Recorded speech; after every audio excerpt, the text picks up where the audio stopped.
Hello everyone, my name is Bharat Tyagi, faculty of physics, PP Swani centre for excellence. आगे questions को continue करते हैं। Next question है question number 26। So question number 26 में बोला हुआ है a man weighing 60 kg is standing on a weighing machine placed on ground, calculate the reading of machine.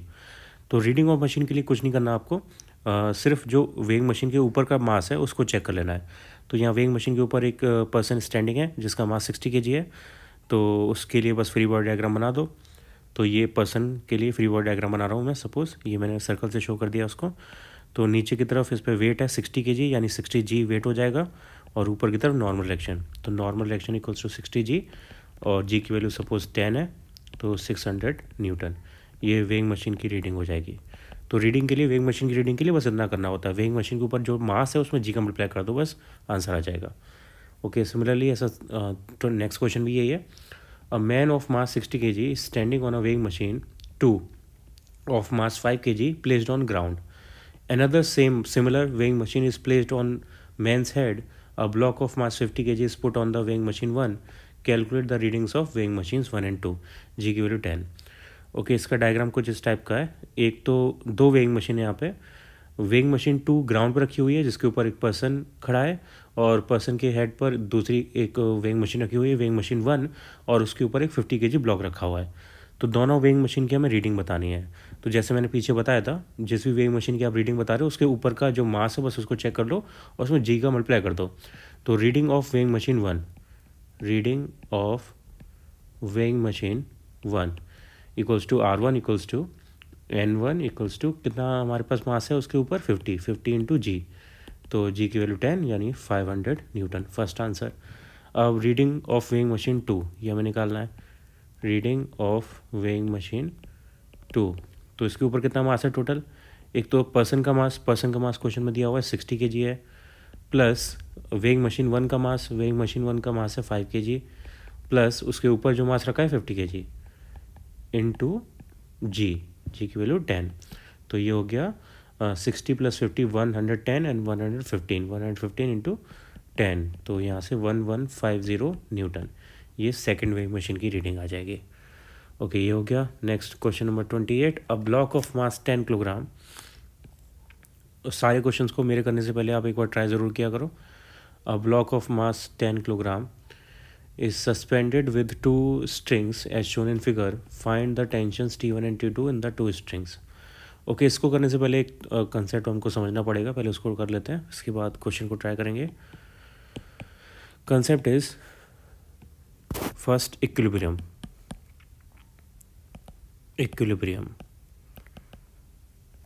तो इक्विलिब्रियम का मतलब होता है कि हमारे पास नेट फोर्स ज़ीरो है या नेट टॉर्क ज़ीरो है।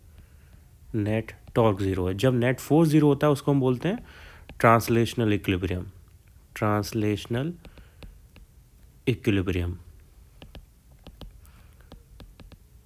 और जब नेट टॉर्क ज़ीरो होता है उसको हम बोलते हैं रोटेशनल इक्विलिब्रियम। और फोर्स के या टॉर्क के फैक्टर हो सकते हैं, तो वो भी ज़ीरो होने चाहिए। जैसे अगर इसके XYZ डायरेक्शन में फैक्टर हैं तो वो भी सारे ज़ीरो होने चाहिए, Y भी ज़ीरो, Z भी ज़ीरो। ये ट्रांसलेशनल के लिए नेसेसरी कंडीशन है। सिमिलरली फॉर रोटेशनल, टॉर्क के फैक्टर सारे ज़ीरो होने चाहिए।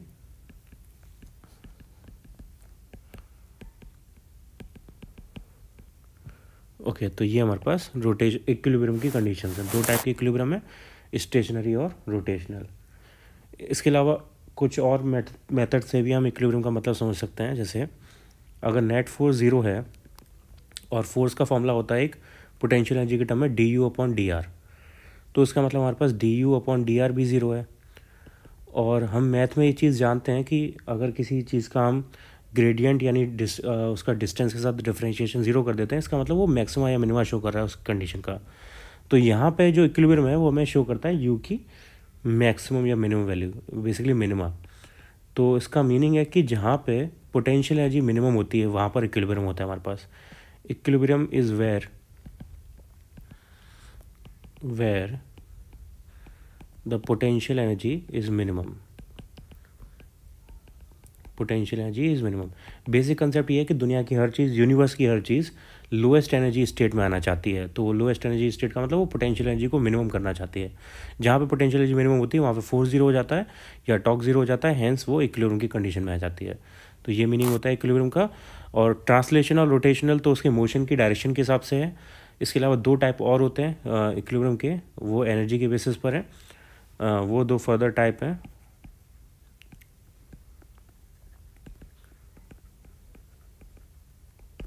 वो दो फर्दर टाइप्स हैं। A stable equilibrium and second unstable equilibrium. Unstable equilibrium, okay, इनको समझते हैं ये कैसे काम करते हैं। इनको मैं एक डायग्राम से बहुत सिंपली समझाता हूँ। ये सपोज़ हमें एक पाथ दिया हुआ है, इस पाथ पे दो पीक्स हैं। यहाँ पर एक बॉल रखी हुई है और एक बॉल पीक पर रखी हुई है, एक बॉल वैली पर रखी हुई है। तो ये है ए पार्ट, ये है बी पार्ट। अब यहाँ पे दोनों बॉल्स जो हैं वो स्टेशनरी हैं, तो दोनों बॉल्स स्टेशनरी है, इसका मतलब दोनों बॉल इक्विलिब्रियम में है इस पोजीशन पर। लेकिन ये दोनों का जो इक्विलिब्रियम है वो सेम टाइप का नहीं है। कैसे कि अगर आप इनकी पोजीशन को शिफ्ट करोगे, इसकी पोजीशन को डिस्टर्ब करोगे, तो जैसे अगर आपने ए की पोजीशन को डिस्टर्ब किया तो ए वहाँ से फॉल आउट हो जाएगी और वापस अपनी ओरिजिनल पोजीशन पर नहीं आएगी। लेकिन आपने अगर बी को यहाँ से डिस्टर्ब किया तो बी वापस अपनी ओरिजिनल पोजीशन पर वापस आ जाएगी। तो एक इक्विलिब्रियम में क्या हो रहा है कि वो जो बॉल है हमारे पास वो अपने ओरिजिनल सिस्टम में वापस आ रही है, जबकि दूसरे इक्विलिब्रियम में हमारे पास वो जो बॉल है या सिस्टम है वो अपने ओरिजिनल कॉन्फ़िगरेशन में वापस नहीं आ रहा है। तो जिस सिस्टम में, जिस टाइप के इक्विलिब्रियम में जो सिस्टम है हमारे पास वो ओरिजिनल कंडीशन में वापस आ जाता है, उसको हम बोलते हैं स्टेबल इक्विलिब्रियम। यानी इसमें बी जो है वो स्टेबल इक्विलिब्रियम में है, स्टेबल इक्विलिब्रियम, और ए जो है वो अनस्टेबल इक्विलिब्रियम है, अनस्टेबल इक्विलिब्रियम। इसकी डेफिनेशन को भी आप लिख सकते हो यहाँ पे। स्टेबल के लिए if the position of a system is disturbed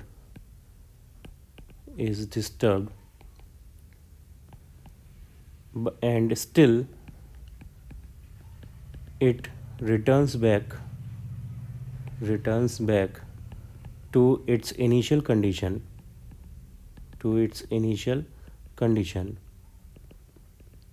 then it represents stable equilibrium, okay. इसको मैथमेटिकली शो करने का भी तरीका है अपने पास। अगर वो स्टेबल इक्विलिब्रियम है तो वहाँ पर F proportional negative of displacement होगा, यानी नेगेटिव ऑफ पोजीशन। ये पोजीशन चेंज और एफ यहाँ पे एक्सटर्नल फोर्स है। तो अगर फोर्स जो है वो नेगेटिव ऑफ पोजीशन चेंज के या नेगेटिव ऑफ डिस्प्लेसमेंट के प्रोपोर्शनल है तो वहाँ पे जो इक्विलिब्रियम है हमारे पास वो स्टेबल इक्विलिब्रियम होगा। इसके बाद सेकंड है अनस्टेबल इक्विलिब्रियम। अनस्टेबल इक्विलिब्रियम तो वो स्टेबल का जस्ट अपोजिट हो जाएगा। If the position of a system is disturbed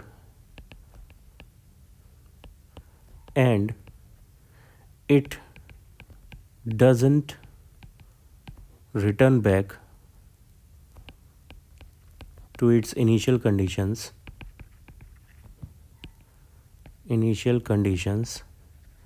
then it is unstable type of equilibrium,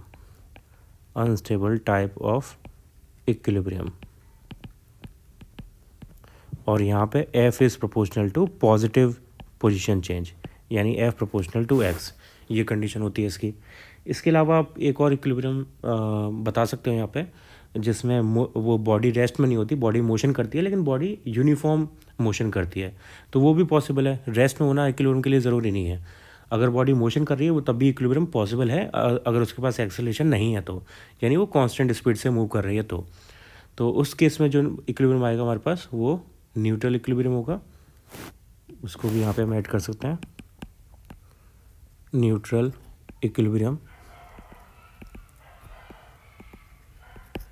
जहाँ पे f is proportional to x to the power 0, यानी x पर depend नहीं करता। और इसका मेन पॉइंट है a body can be in equilibrium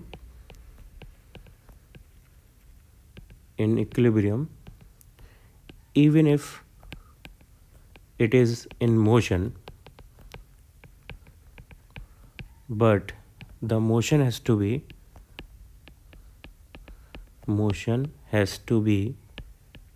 uniform. Okay, तो ये सारी इन्फॉर्मेशन है जो हमें इक्विलिब्रियम के बारे में पता होनी चाहिए थी। एक बार इसे अच्छे से रीड कर लेना, इसको फिर आगे देखते हैं। ठीक है, इसके अलावा next point, next topic is Lami's theorem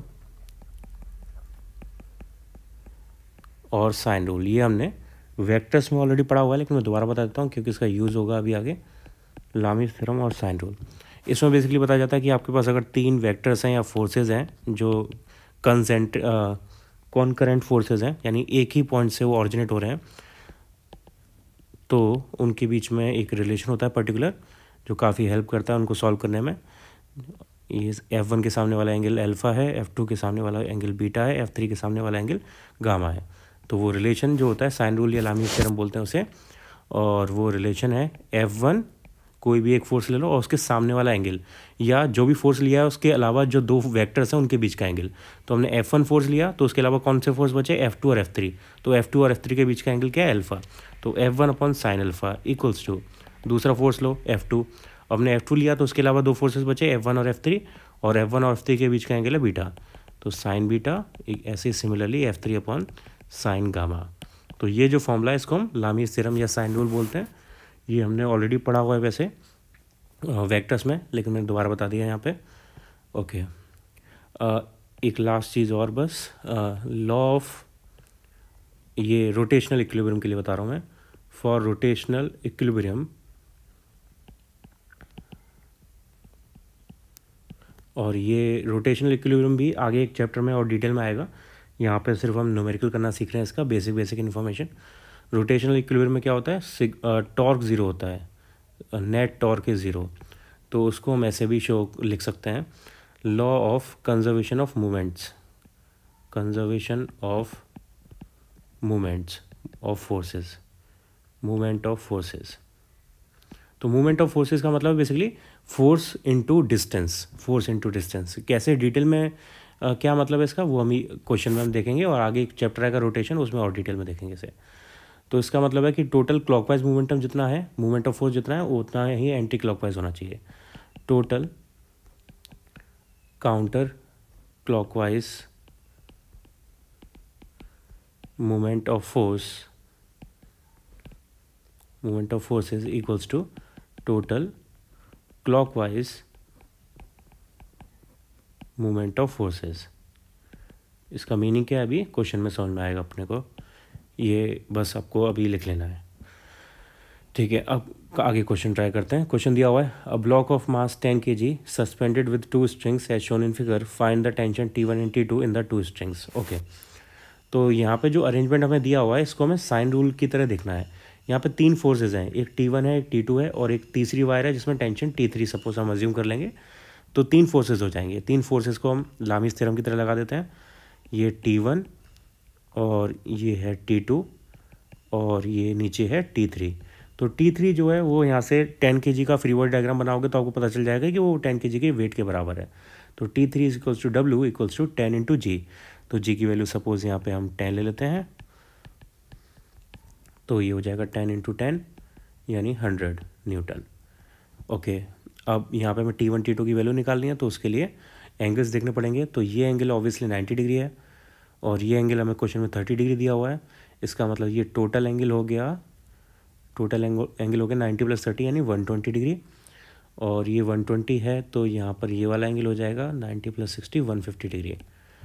तो सॉल्व करते हैं इसे, साइन रूल लगाते हैं। बाय साइन रूल या लामीज़ theorem, T1 upon sign, T1 के सामने वाला एंगल क्या है 90 डिग्री, तो T1 upon sine 90 degree equals to एक अननोन फोर्स के साथ हमेशा दूसरा नोन लेना है। तो नोन हमें क्या है T3, तो equals to T3 divided by T3 के सामने वाला एंगल है 120 डिग्री, तो साइन 120 डिग्री। तो यहाँ से T1 इक्वल्स टू आ जाएगा T3 की वैल्यू निकाली थी हमने 100, और साइन 120 की वैल्यू होती है पॉजिटिव √3/2। तो ये √3/2 पॉजिटिव में इंटू साइन 90 की वैल्यू 1 है, तो इंटू 1, तो ये हो गया 200 डिवाइड बाई √3 न्यूटन आंसर। ये T1 का आंसर आ गया। अब ऐसे ही हमें T2 निकालना है, अब तो इसमें T2 आगे ऐड कर देते हैं। तो T2 डिवाइड बाय T2 के सामने वाला एंगल आएगा 150, T2 साइन 150। अब T2 निकालते हैं, तो T2 इक्वल्स टू T3 यानी 100 अपॉन साइन 120 यानी √3/2 इंटू साइन 150। तो साइन 150 की वैल्यू हो गई 1/2, तो ये 1/2, 2 से 2 कैंसिल आउट, ये आ गया 100/√3 न्यूटन। ये हमारे पास T2 का आंसर है। तो सिंपली हमारे पास साइन रूल लगाने से या लामीज थ्योरम लगाने से डायरेक्ट आंसर आ गया इसका। सेम इस क्वेश्चन का आंसर आएगा, तो इसको अपने आप दोबारा करना है ऐसे। System shown in diagram is in equilibrium, ये दिया हुआ है हमें। यहाँ पे टेंशन निकालनी है सारी। तो 2 पॉइंट्स के लिए लामीज थ्योरम लगाएंगे यहाँ पे। पहला ये A पॉइंट, फिर ये B पॉइंट। पहले A पॉइंट के लिए लगाते हैं। तो A पॉइंट के लिए एक टेंशन है T2 इस डायरेक्शन में, और ये T1 टेंशन है इस डायरेक्शन में, और नीचे वेट लगेगा वो 100 न्यूटन ही आएगा, वो ऐसे ये हो गया। अब ये पिछले क्वेश्चन जैसा है बिल्कुल। ये वाला एंगल यहाँ पे भी 120 डिग्री बन रहा है, ये वाला एंगल यहाँ पे 150 डिग्री बन रहा है, ये वाला एंगल यहाँ पे 90 डिग्री बन रहा है। तो आंसर सारे सेम आएंगे, तो मैं डायरेक्ट आंसर लिख देता हूँ। T1 का आंसर यहाँ पे आएगा, T1 का आंसर हमारे पास जो T2 का आया था वो आएगा, क्योंकि T2 की जगह पे T1 है उधर, तो 100/√3। तो T1 इक्वल्स टू 100/√3 आएगा। आप निकालना इसे अपने आप, मैं डायरेक्ट आंसर लिख देता हूँ। और T2 यहाँ पे पिछले क्वेश्चन में T1 की जगह पे था, तो T1 का आंसर 200/√3 आया था, तो यहाँ पे T2 का आंसर 200/√3 न्यूटन आएगा। ओके, ये हो गया। अब B पॉइंट के लिए लामीज थ्योरम लगाते हैं। तो B पॉइंट के लिए एक तो टेंशन है T4 इस डायरेक्शन में, और एक टेंशन है T3 इस डायरेक्शन में, और दूसरा इसके अलावा एक T2 टेंशन है इस डायरेक्शन में। तो अब एंगल्स देखते हैं सबके बीच में क्या है। तो यहाँ पे इस ट्राइंगल को आप पूरा करोगे तो ये 90 डिग्री का एंगल है, ये 30 है, तो ये 60 हो जाएगा। तो इसका मतलब ये एंगल हो गया 60 डिग्री, और इसके अलावा ये एंगल 60 डिग्री हमें दिया हुआ है, और ये एंगल 90 है, तो ये टोटल एंगल हो गया 150 डिग्री, 150 करेक्ट। और ये एंगल होगा 30 डिग्री, और ये एंगल होगा 30 डिग्री, और ये एंगल 90 डिग्री।